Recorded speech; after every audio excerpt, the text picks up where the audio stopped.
Hi and welcome to Mataba News Report. Most wanted suspect caught after daring hospital escape. High-risk suspect Tumelo Raledi, who is 34 years old, has been recaptured in Boschbach Ridge, Mpumalanga. He was apprehended on Thursday, 30 April 2026 after a massive 4-day manhunt. Raledi fled from hospital in Limpopo at approximately 9:30 on Sunday, 26 April 2026. He was receiving medical treatment under police guard at the time of his escape.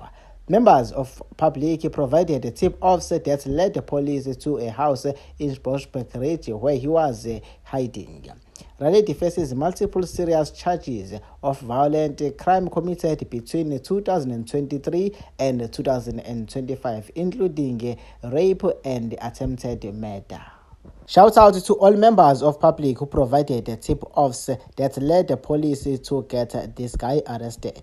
Alright, that's it for now. Thank you so much for watching. I'll see you again on the next story. I am Makabongwe Mataba. Goodbye.